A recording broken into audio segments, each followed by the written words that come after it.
Hello, welcome. I'm delighted that so many people have turned up, and I'm also delighted that it's now 2018, because I was born at a time when women were more or less completely dependent on men. My mother couldn't open a bank account without my father's permission, and she couldn't take a job without my father's permission. And that carried on until the end of the 50s, and then we saw a change. But it still took a long time before women had equal rights in the family. That was 1977 in West Germany.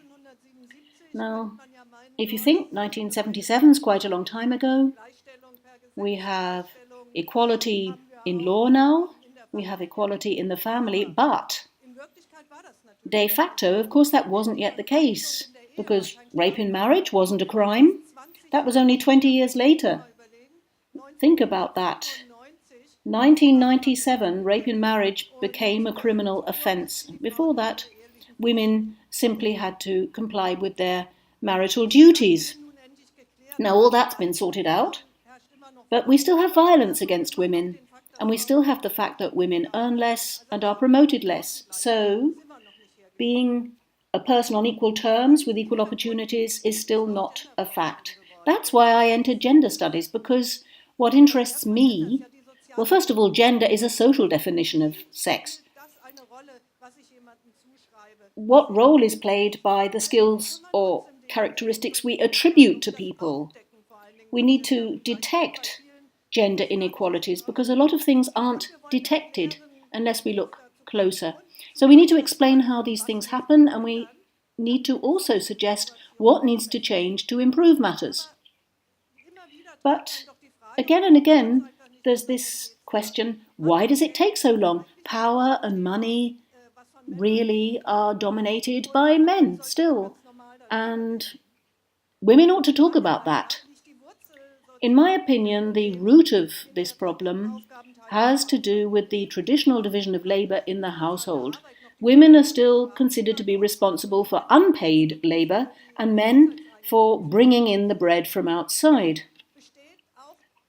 And as a result of that, people have a certain idea about what men and women can do. Skills are attributed to men or to women, and those skills play a role in what job one chooses to do, how much money one earns in doing it, and how much we are promoted.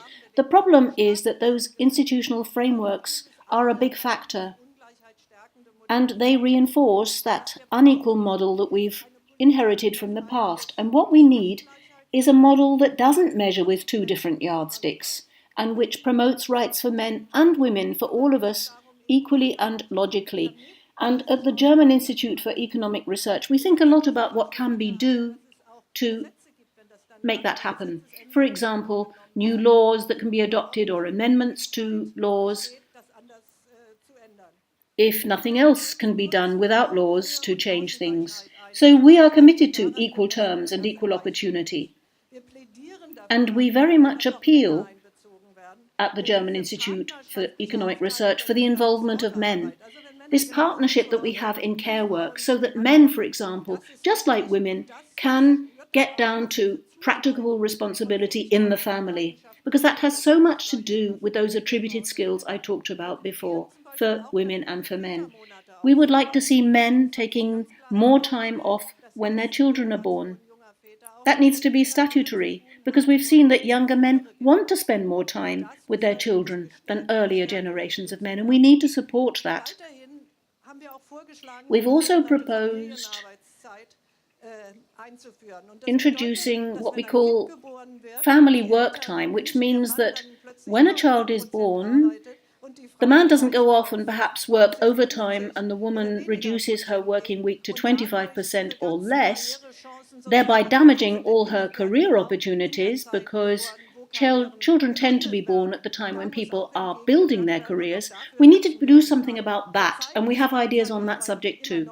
At the moment, part-time work still kills careers. Now, of course, in Germany we have a tax system whereby husband and wife can share their tax burden, whereby women pay more tax actually on on the money that they are earning less. That is something women need to talk about, and they also need to be able to determine this on equal terms. I know we still have a long way to go, despite the fact that we now have a law which obliges supervisory boards in companies to increase the number of women on their boards. I know we're often riding on a snail here, but I can promise you that the German Institute for Economic Research will continue to do this work, and we want to celebrate this day with you.